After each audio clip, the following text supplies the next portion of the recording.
मैं नारायण गुप्ता। इस चैनल में आपका स्वागत है। तो आप देख रहे हैं आने वाले समय में यूपी टेट, सुपर टेट और भी बहुत से एग्ज़ाम्स होने वाला है। तो हम लोग जो है अभी से तैयारी शुरू करते हैं, क्योंकि तैयारी अच्छी रहेगी तो सफलता निश्चित है। तो मैं स्टार्ट करता हूँ एलसीएम एंड एचसीएफ।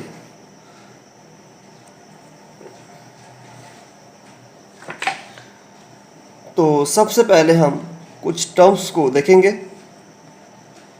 जैसे आपका पहला टर्म्स है अपवर्त।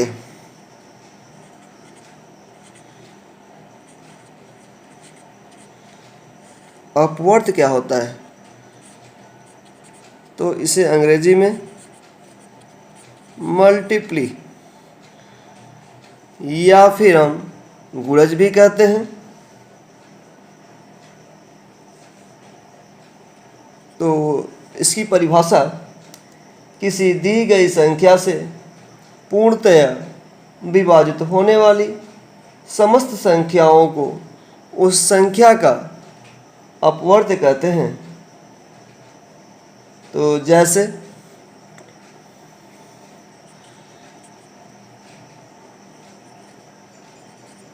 3 का अपवर्त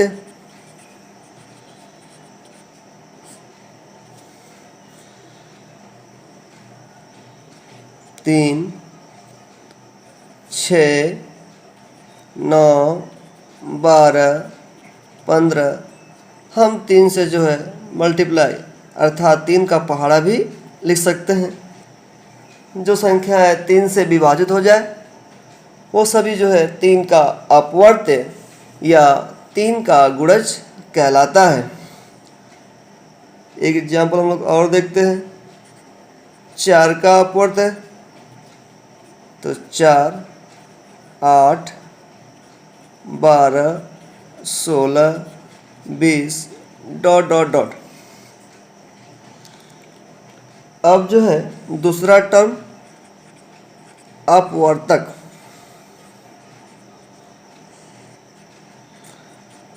हम इसे अंग्रेजी में फैक्टर कहते हैं। तो हिंदी के साथ साथ अंग्रेजी के टर्म्स बहुत ज़रूरी है, क्योंकि हिंदी के जो टर्म्स हैं वो थोड़े टेढ़े होते हैं। तो आप देख रहे हैं अपवर्तक और फैक्टर। फैक्टर वर्ड कितना इजी है। अब ऐसी संख्या जो दी गई संख्या में विभाज्य हो जाए, तो ऐसी संख्या है जो दी गई संख्या से विभाज्य हो उसे हम अपवर्तक कहते हैं। जैसे 4 है तो 4 का अपवर्तक क्या होगा? 1, 2, 4। तो संख्या 4 जो है 1 से भी विभाज्य है, 2 से भी विभाज्य है और 4 से भी विभाज्य है। इसके अतिरिक्त और कोई संख्या नहीं है जो 4 विभाज्य हो, अर्थात 1, 2, 4 जो है 4 का फैक्टर कहलाएगा। अगर हम 6 का देखते हैं तो 1, 2, 3, 6। एक संख्या और लिया जाए 12, तो 1, 2, 3, 4, 6, 12। तो दी गई संख्या जिस संख्या से विभाजित हो जाए वह संख्याएं फैक्टर अर्थात अपवर्तक कहलाता है। और आपका अगला टर्म है समापवर्त।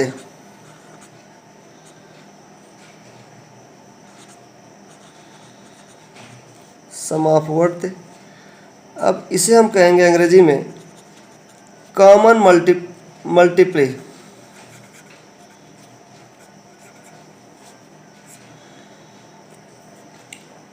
ये क्या होता है? वह संख्या जो दो या दो से अधिक संख्याओं में प्रत्येक से पूरी तरह विभाजित होती हो तो वह संख्या समापवर्त कहलाती है। जैसे अगर हम 2 का अपवर्त लिखते हैं तो 2, 4, 6, 8, 10, 12, 14, 16, 18, 20। अगर हम 3 का बात करें, 3 का अपवर्त 3, 6, 9, 12, 15, 18, 21, 24, 27, 30 और 6 का लिखते हैं तो 6, 12, 18, 24, 30। तो आप देख रहे हैं 2 के पहाड़ा में जो है आपका 30, फिर 3 के पहाड़ा में भी 30 और 6 के पहाड़े में भी 30। अब यहाँ आपका जो है इससे पहले कोई संख्या नहीं है जो तीनों में पाए, तो अब हमको देखना है कि इन तीनों में जो है एक उभयनिष्ठ कौन है जो सबसे छोटी संख्या हो। तो आप देखेंगे आपका 30, अब क्या करेंगे इसका दूना कर दीजिए, 60, 90, 120, ये आपका कहलाएगा समापवर्त, या इसे हम कहेंगे कॉमन मल्टीप्ली।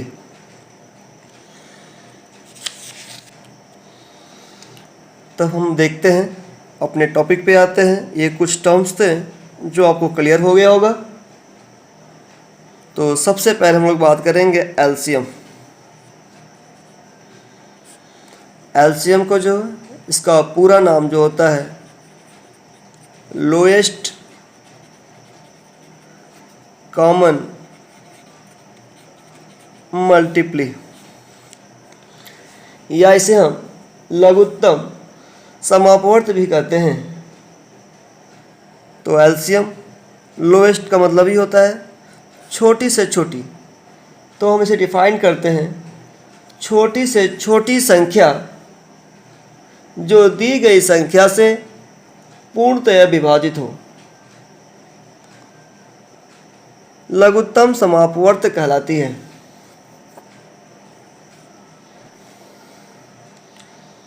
तो आप देख रहे हैं छोटी से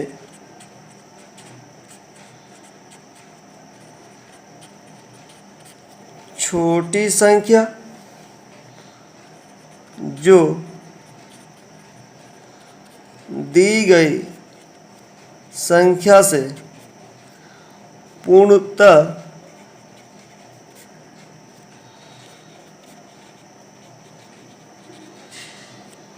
विभाजित हो, उसे हम एलसीएम अर्थात लघुत्तम समापवर्त कहते हैं। अब एलसीएम निकालने के 2 विधियां हैं। एक तो आपके पास भाग विधि,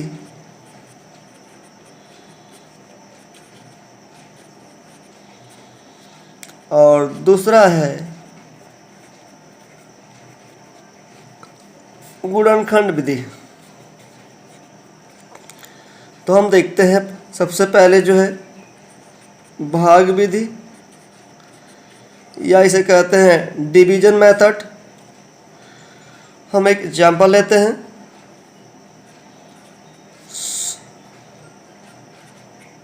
12 व 16 का निकालना हो तो एक आप वर्टिकल लाइन खींचेंगे और देखेंगे कि संख्या किस किस से डिवाइड हो रहा है।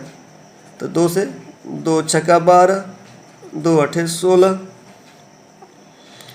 फिर 2 से 2 तिहाई 6, 2 चौको 8, फिर 2 से 3 तो कटेगा नहीं, इसे उतार देंगे। 2 दूनी 4, फिर 2 से 3, 2 एकम 2, और ये आपका 3 से कटेगा।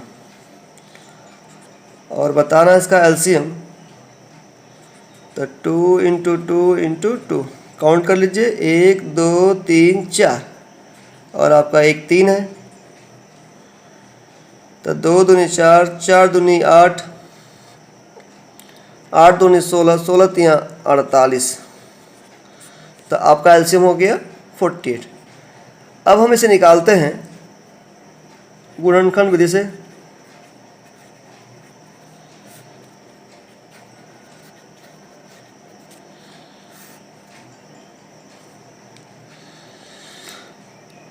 आप क्या करें, आपके पास 12 है, तो पहले 12 का गुणनखंड कर लीजिए 2 से। 2 छक्का 12, 2 तिहाई 6, 3 एकम 3। फिर 16 का जो है 2 अठे 16, 2 चौको 8, 2 दूनी 4 एंड 2 एकम 2। तो हम 12 को क्या कर सकते हैं, 2 गुणे 2 गुणे 3 है, तो हम 2 पे पावर 2 घात के रूप में, और ये आपका 3, और 16 है 2 गुणे 2 गुणे 2, जो 4 बार है तो 2 पे घाते 4।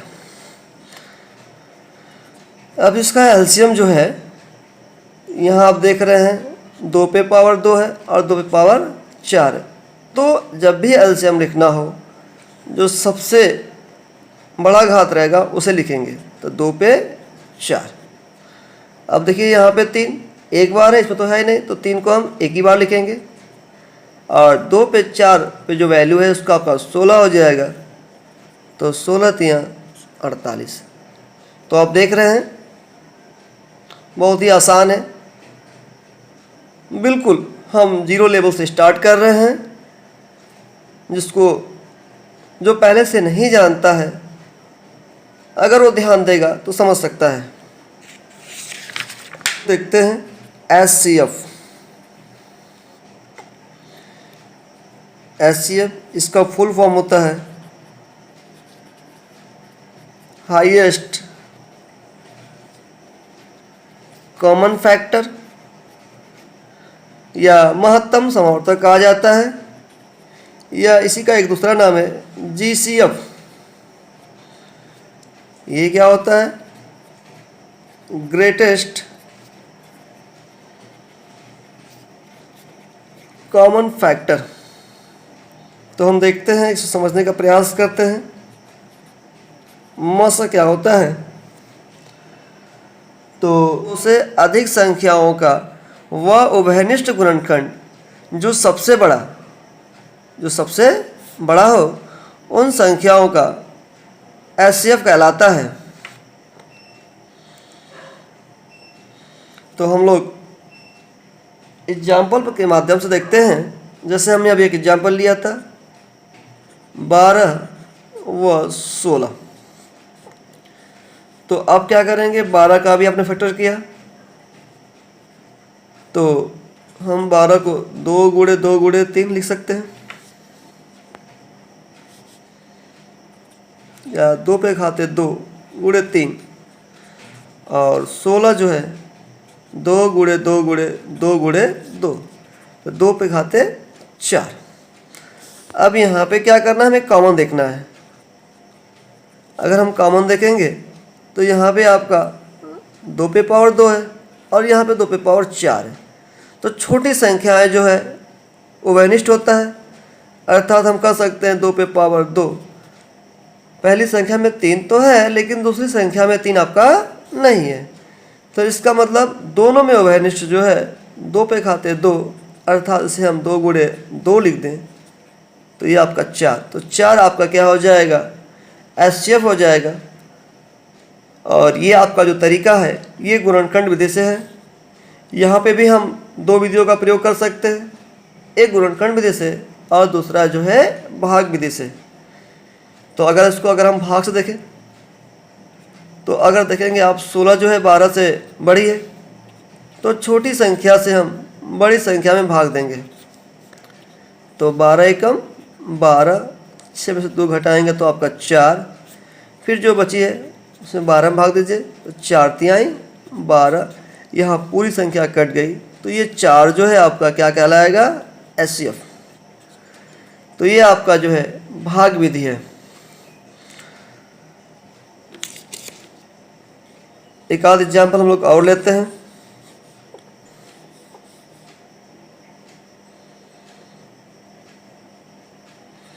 और 532 है, हमने थोड़ा संख्या बड़ी ले ली है, 116 और 532। तो अब अगर गुणनखंड करते हैं तो थोड़ी सी ये बड़ी होगी, तो हम क्या करते हैं, इसे भाग देते हैं। अब किसी को इतना बड़ा पहाड़ तो याद होगा नहीं, हमें भी याद नहीं है, हम क्या करेंगे, मल्टीप्लाई करके निकालेंगे। तो अगर हम 4 से मल्टीप्लाई करेंगे तो 464 हो जाएगा। अगर 5 से करेंगे तो 580, जो कि इससे ज़्यादा है, तो हम क्या करेंगे, 4 बार भाग देंगे। तो 464, 12 में से 4 जा 8, यहाँ बचा 2, 12 में से 6 जा 6, तो आपका 68 बचा। अब क्या करेंगे, इसे 116 में भाग देंगे तो एक बार जाएगा 68, 16 में से 8 जा 8, 10 में से 6 जा 4, 48। फिर हम इसको 48 से भाग देंगे तो यहाँ आपका 48 हो जाएगा 0, 20। आप क्या करेंगे, 20 से जो है 48 में भाग देंगे तो 20 दूनी 40, यहाँ आपका 8 बचेगा, 20, 8 दूनी 16, 4। फिर अब 8 में भाग दीजिए तो 4 दूनी 8, ये आपका कट गया। तो देख रहे हैं आपका जो है HCF कितना आ गया, 4। तो आप देख रहे हैं बहुत ही आसान है। तो हम लोग नेक्स्ट वीडियो में इस पे क्वेश्चन सॉल्व करेंगे और इसे आपसे रिवाइज करेंगे। तो उम्मीद करता हूँ आपको सारे टर्म्स क्लियर हो गए होंगे। यदि मेरा वीडियो पसंद आए तो please subscribe, like and share. Thank you.